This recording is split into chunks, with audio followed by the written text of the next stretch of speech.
right. Welcome everybody to this edition of Coffee with Paul and Joe. I got tea today. All right. Coffee. Morning Yeah, beverage. the morning beverage, right? So as you all know, we are both helpers, healers, transformers, if you will, in the world. Change agents. Change agents trying to make a difference. I do personal and professional growth coaching, work with a lot of men and a few wonderful women. Really to help them shift and grow in their relationships, in their career, their physical health, their mindset, their well-being. At the end of the day, it's about getting more of what we want and less of what we don't want. And I love doing that work. So I do primarily coaching work. And Paul, man, you're everywhere, man. Give a little quick intro so people that may not know you or they're not as familiar with what you're up to now, they know what's up. Yeah. So my name is Paul Newell. I consider myself a change agent and a teacher. I help people shift energy, whether it's through mindfulness, movement, some processes where there's ways for people to let go of expectations and beliefs so they can reach a higher level of themselves. And I primarily work with men, work with leaders in businesses and in communities.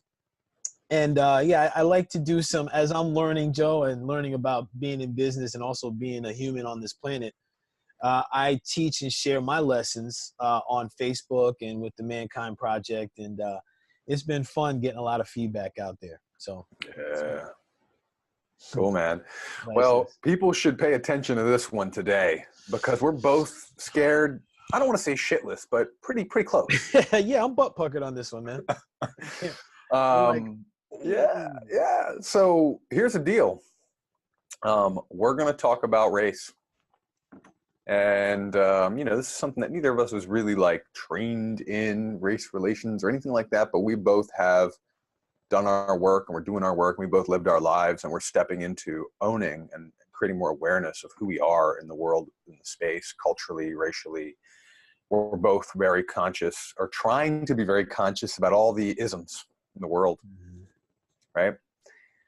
So Paul and I, we were at a training called Bridges and Boundaries through the wonderful Mankind Project. When was that? Was that October or November? November, right? October. No, yeah, you're right. First weekend in November. First weekend in November. Yeah, and it was specifically about race. And I would say it was mostly about black and white, right, Paul?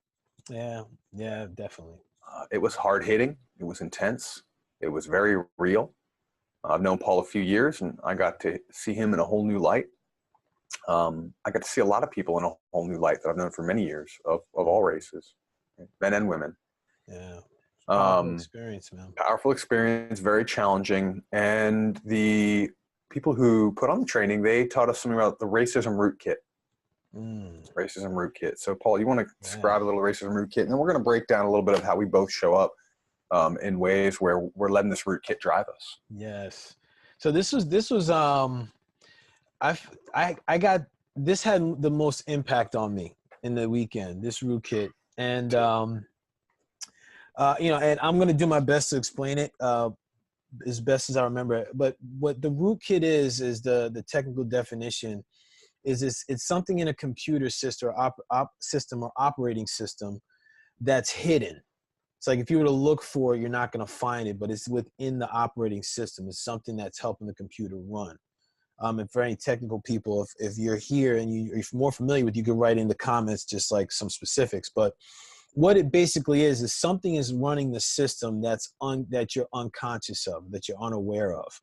Yeah. And how this root kit was really powerful is that it talked about it from that ism and privilege side of perspective. And then what really flipped the script for me, Joe, was when they talked about it from the internal oppression perspective, the internal oppression root kit.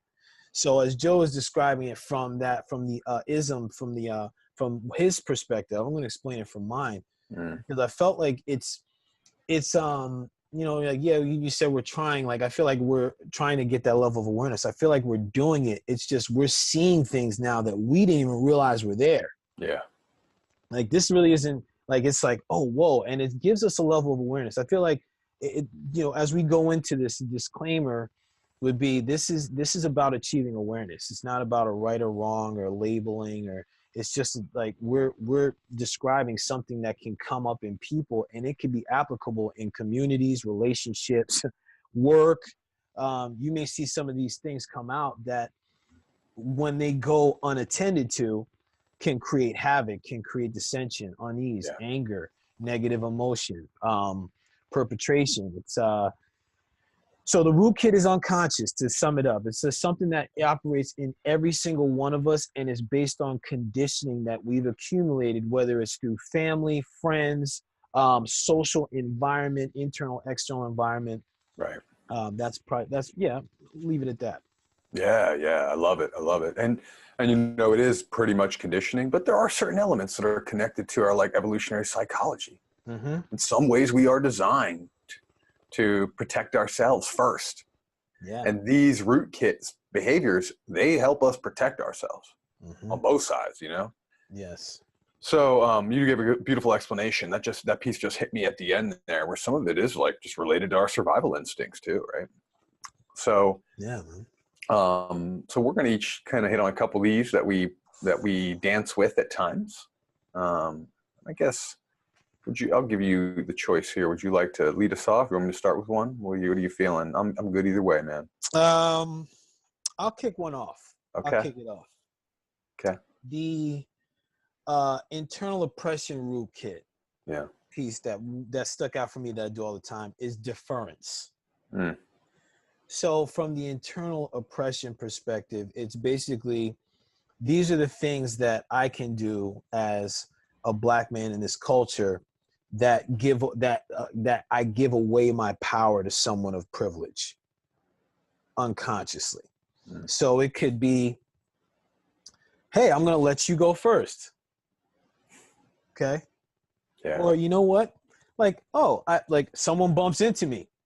Sorry. You apologize. Me apologizing. Right. Or offering up like, and it can happen a lot. I feel like it can happen for people of color, for women, for people that are older in society, for people that are disabled. It's and it's something that can come from whether it's a internal perspective or perception of shame or conditioning, like, okay, well, this person has the power. Yeah. I am no one. And it's it's something for me, it's something that comes up in society. I mean, like, we're taught, if you think about in our school systems, we're taught about slavery around Black History Month. That's deference. Like, people owned other people, right? They're not really talking about people of color that were inventors and creators, right, as much as like there was a time in our history when there was slavery and people were owned and whipped. What about the time? There was a time in our history when people of color created the Washington monuments, like, and they didn't work on it. They drafted it, like, so it creates this space of deference. And it's something I see myself do a lot, especially growing up, like, growing up in a predominantly white and affluent town. I didn't, like, my family was not white or affluent. And so I felt like, oh man, we're less than, like, man, look at the houses that these people have. So I found like, well, they must know something I don't. So please. So that's a big one. I feel like that can happen for a lot of people. And if people watching feel like it's happening for you, that's something to be aware of. Like, whoa, man, why am I giving away my power here? Yeah. Like, what makes me, or not even why it's right or wrong, but what makes me want to give away my power here? Mm. Interesting. Yeah. What about for you? What comes up for you? Well, I'm quickly curious about, like, just this. It could be 1 sentence, 2 sentences, whatever. It doesn't need to be a whole thing. But how much of that was just implicit through the culture, and how much was explicitly told to you? Get out of the way. Get out of the way. If you want to be safe, get out of the way. It was told to me. It was told to me, and I felt like it was. When I was in corporate, I felt like it was almost like a classist type of thing. Like, all right, well, I'm in this position, or I make this much money, so you peon, like, you go over there. Right. So it was something that I feel like was conditioned. But I remember my mom, to keep us safe, she would be like, all right, listen, man, you know what, just let them take care, let them go. Yeah. It's okay, let them go. Like, but no, let them go. And Yeah. she probably had a benefit to it, but at the same time, there was something else to that. Was like, whoa, like why to let them go Mm-hmm. and not them? So yeah, Got it. both end. Thank you. You're welcome. Yeah, I imagined. I was just wondering how much, because it still feels, it's not surprising, but it surprises part of something, my soul, my spirit, something, my body, when I hear so many of the things that, my African American friends have been taught to do to stay safe, Mm-hmm. like Yes. explicitly, so. Yes. Oof, yeah, Chris Rock's got a whole huge bit on his last special, Tamarine, about how he explicitly teaches his daughters, to watch out. Right? Yes. It's Yes. powerful. It's Oh, crazy yeah, powerful. man. Wild, man. Anyway, so for me, I caught myself actually at that training living right into the root kit of denial and I don't understand. Like, these are two separate things. Denial would be like, nah, that doesn't happen. I don't see that happening. I don't do it, so people must not be doing it, right? Or I don't understand is when we literally just go like, well, I don't get it. Why is it a big deal? Or this experience makes no sense to me, when it has to be understood by us for it to be validated or heard or acknowledged or acted upon, right? So I'm gonna give you an example, right? This is gonna be hard. Shit. Okay. Here we are, baby. Here we are. Yeah, man. So we were at this training, and there were several women of color there, and there were two things that came up that I noticed my my root kit for racism and sexism. So one was some of the facilitators, actually both men and women of color, were talking about, when I write something, I get all these comments about, oh, you write so well. Oh, you're so eloquent, right? What powerful writing, what profound writing. And in my mind, I thought, well, why is that racial? Because people say that to me too. I don't know if I can trust them. I don't know if it's true. I don't know where their expectations come from, but I hear that too. So how is that a race thing? Now I instantly realized the ignorance, as you would put from a video last week. I realized the ignorance in that, because for me, it's probably expected. I have not grown up a skin color or an ethnicity or a gender where the world has taught everyone around us that not to expect eloquence or profound writing or quality writing. So even the same action, the same activity, the same language can just be a compliment to me, but it could be actual subtle degradation for others. And in the moment, I'm going, I don't get it. This happens to me too. I don't get it. So that's my root kit. The I don't get it, this happens to me, was blocking me from seeing deeper, from seeing the realities of other people who have historically been told they're less than. Right? So that was one. The next one came up where somebody asked a really dumb question about hair, African American women's hair. And it went deep. Remember that one, Paul? Ooh. Yes, I do. Yes, I do. Yep. Ooh. That was hot. Don't you touch it. Dude, that was hot, right? Yeah. And yeah, man. And I totally get it. Like, no one's body should be violated or just commented upon all the time, right? I don't dig it. I grew up obese, man. People know this about me. Comments about my body came daily, and people just expected it. It was okay. They can tell me what I should and shouldn't be. They could tell me how I should and shouldn't look, or I shouldn't wear this shirt, or they're going to make fun of me because of my body or whatever, right? So I'm used to taking that on, and it sucks. So I get it on that base level. Right. But one of the things I heard was, well, people just want to ask a lot of questions about my hair. They just want to come up and touch it. They just think they have the right to touch it. And it's almost like, and men think they have a right to touch it, right? And so in the minute, I caught the root kit. You know what I did in my mind? What? People talk about my beard all the time. People all the time want to comment about my beard. Shit, women come up and touch my beard. They'll come up and touch, especially if they've had a few drinks or at a show or something. But random women, right? So I thought in that moment, well, hold on, this happens to me too. And it took only 2 seconds. Right. But that was that root kit. If I'm not bringing my consciousness to this, that could have overridden, and I could have said, they're overreacting. this is crazy. People touch my hair too. People come into my body too. But it only took me a few seconds because I've been doing my work for like 2 years to try and raise consciousness around this. And I wish it was longer. There's some shame coming up right now. That's another rootkit. Yeah, this might have to be like a 3-parter, man. I mean, we can keep going on this. This is one of the original intentions. Yes. But in that moment, it took me a couple of seconds to weed through my rootkit. Now, it might have taken me a couple of years back. It might have taken me months years back. It might have taken me pissing someone off or hurting someone years back. Right. But I caught it, and I was able to say to myself, hold on. It's been thousands of years since my ancestors' bodies were owned. It's been I've never been alive as a woman, where women's bodies are constantly made objectified, sexualized, Right. Violated, committed violence against. Physically, they're more vulnerable, smaller, just by nature, right? So I was able to stop and go, hold on, Joe, quit your fucking bullshit, quit your rootkit. But until that moment, I couldn't see those rootkits coming up. Right. Now I see them. Now I can't say anymore, well, that happens to me too.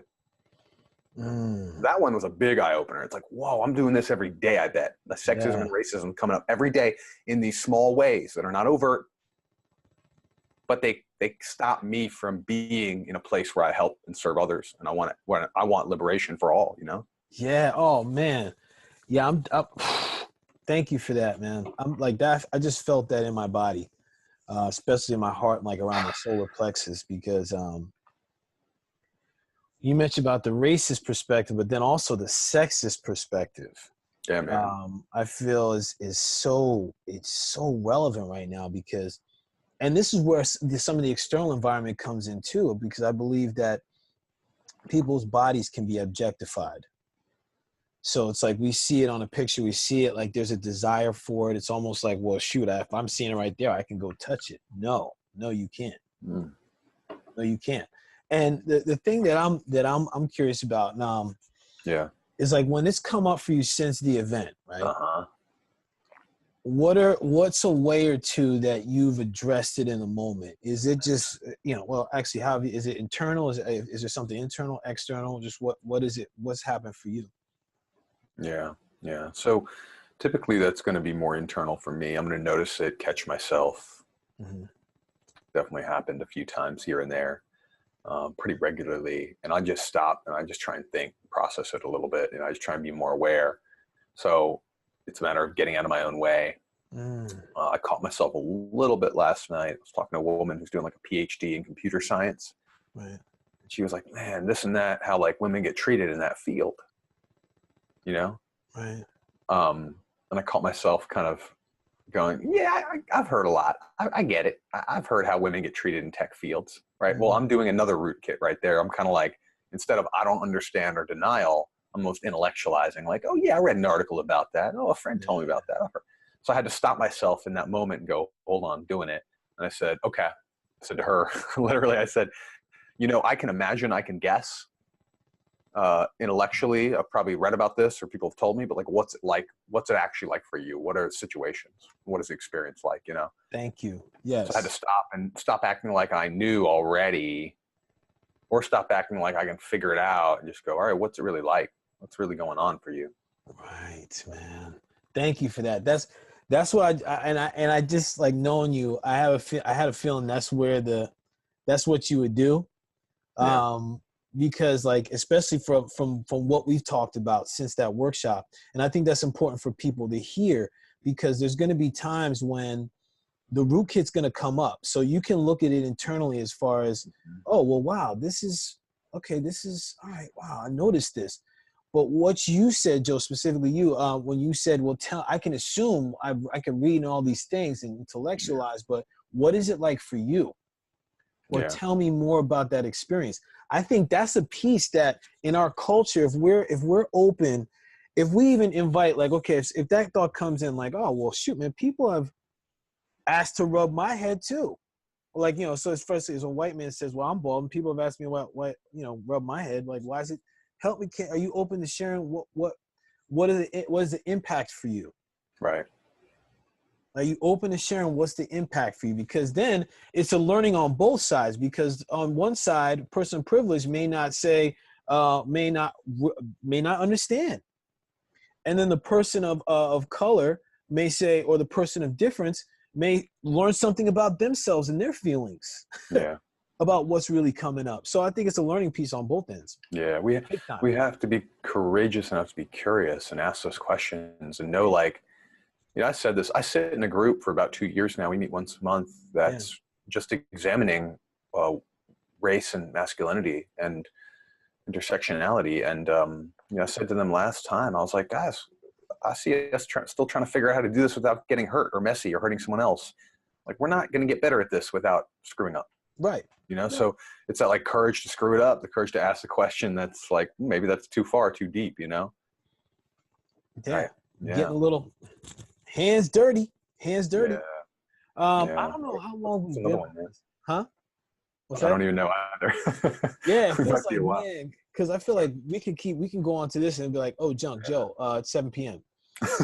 So, I really appreciate us going into this, and and you had a couple in there. I think the one other one that came up for me, is doing twice as much and being humble about it as an internal oppression rootkit. Oh, man. So growing up, talk about like growing up, it was like, I remember my dad and my mom and brothers like, look, man, sometimes you got to do twice as much to outshine and get that opportunity where other people may not have to do as much. Yep. And I remember my mom being like, well, listen, that's great, baby. Be humble though. Make sure you stay humble. I'm like, okay, that's good. Make sure you do this now. And it's almost like, I see it as a space where that can happen a lot I felt like that way a lot in corporate. Right. And in my life in general, like, you and I have talked about, like, I try to fill and pack my schedule and like, go, hustle, all these things. Right. Try to do twice, 3 times as much as anybody else to be like, shine. And then all of a sudden, like, I'll be in the background, like, nah, man. I'm like, I'll watch the spoils, but I'm like, nah, man, I'm good.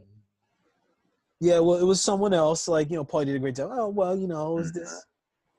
And that's something that can come up where, again, that's giving power away. Yeah. It's like on both sides of this rootkit, it's either, and depending on where we are, because each person can be on either side, right? No matter the difference, because we're all different.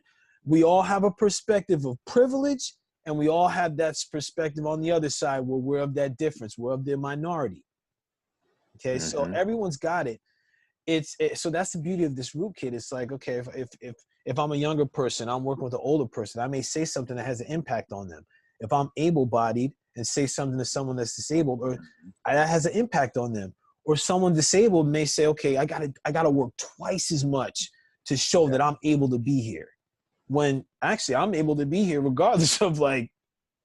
So I feel like that's a piece that, and especially my work that I do in corporate, I'm really looking to address that from a diversity and inclusion perspective, because a lot of times can lead to covering, people not really coming fully into and showing who they fully are. Yeah. And that's because, like, okay, you may be burned out. You're not even witnessing what's coming up. And then you're humble about it. You're not even stepping into the spotlight. Right. Like, shoot, go ahead. Yeah. So it's big time, man. Big time. Yeah. It's amazing to hear that. That's one of those things where I go, oh yeah, I get it. That makes sense. Not like I understand from experience, but it completely resonates at why. And I can be assumptive. Right. Or I can kind of ask, is there let's go, you willing to go slice deeper? All right. I want to ask you this. I'm not trying to like coach or pry or whatever, but I'm so curious. Yeah. Is there an implied or even an explicit or else behind that? Yeah. So, Paul, work twice as hard. Yeah. And be twice as quiet about it. Or else. Yeah. So I'm gonna share something here because you went in before, and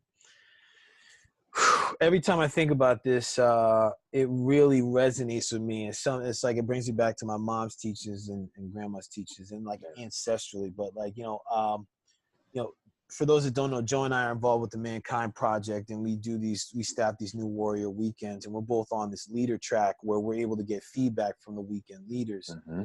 about how we're leading, and it's Mm-hmm. applicable on the weekends and in our work and all things. So one of the black leaders of the weekend that I was on, his feedback for me was like, you have power, but you play small. And he said, he was like, and it happens for black. We talked because it was for me. He was like, it can happen for black men because, what the story or what happened was slave mothers would raise their sons to be weak and ignorant, so they wouldn't be trophies for the slave hunters. Yeah. Now, that's taught to protect the offspring for pain of what could happen. And it happens for people of difference. Hide your gifts or you'll be so high value that your life will be worse. They're going to come for you. They're going to get you. You better keep your mouth shut or else. Like, I'm a health guy. So like, there's a man, Dr. Sebi, and like some of the doctors that have talked about the natural herbs and medicines, all of a sudden, poof, goodbye. Most healthy people are gone. So there is this strong or else that's ancestral, that's a collective consciousness, really, that's still being pumped into the collective. Yeah. People of color, people of difference are going to experience, even for women. Like, like there's this, our society now has created where women have to be subservient. Like there was cultures thousands and thousands of years ago, women were the top. Yeah. Well, women. There weren't wars. There weren't, like, I was watching something on Gaia TV and they talked about the feminine warrior. I was like, oh my goodness, thousands of years ago. But now it's like, look. Yeah. And you notice how that's shifting now, right? Yeah. Yeah. Absolutely. For tens of thousands of years, we've been way too afraid of women's power to stop dominating them. Right. And so same thing happens, I think, with people of different races. Yep. People of color. We wanted control. Those of us that have been in power, if I could use us, right? It makes sense. What you reminded me of just now, one time we'll have to break this one down as well. I have this theory about how we take our best and our brightest and just crush their spirits and souls and make them these icons in the world, these modern day gladiators, whether it be music or sports or actors or like even political figures. We just have this thing. We have this like Roman Empire, this gladiator thing in us where we go, oh, you're the best at something? Well, let's give you a lot of money, but crush your capacity to be a real human, Anyway, that's another time. Yeah, and that could be very racially charged. But yeah, we've been on this for a minute. So we can wrap up. All right. I'm telling you, this might be a second part. We'll get the feedback from people. Listen, if there's questions you want us to discuss, topics you want us to discuss, put it in the comments. Let us know, because like this is our opportunity, Joe and I, to connect and talk about the realness, what's really happening out there, what's really going on behind the curtains, and providing some ways that you can deal or at least be aware of things and move it to a different place, different space. Yeah, and the you know what I'm just trying to do? I might try and drop a link to this like root kit. Yes. Because there's so many. We touched on 2 or 3, and there's like 11 or 12. Denial, hurt feelings, narcolepsy. Narcolepsy is fascinating, man. Did we watch some narcolepsy in that weekend or what? We watched some narcolepsy. We watched some smart, amazing, powerful white dudes with like leader track or PhDs go, like they just shut down. Yes. Literally, just stop. Like brain function stop. Anyway, shame, I don't understand, masochism, faux apology, faux compassion, defense, white guilt, pain game, which is one that I go to, attack, or intellectualization, another one that I go to. I think we talked earlier, we both maybe go to. Yeah. So there's just so much in this. I think the bottom line is for all of us to just be aware that there's stuff running the show underneath that's been programmed into us, and it's our work, if we choose, to become more and more aware to it. And it's hard. It's pain. Anything that's liberating has some pain to it. you know? And so this is like that. I feel more whole and more complete than I did a few months ago, but I have to look at this stuff when it shows up, you know? Right there And that's with like you, man. anything. Right there. So very Love this cool. time. Yeah, I love this time too. Very cool, man. Great to connect about this. I know we've gone a little long here, I think, but I hope people enjoy it, and please drop comments, and there'll be information on how to reach both of us. We're both available to help create change in your life, no matter what it may be. Reach out. If we're not the right fit, we'll know somebody who is, you know, both in the game. So yes. thank you all for watching and listening if you have, and please share this with someone that you think will love it or benefit from it. Peace. Peace. Be well, everybody.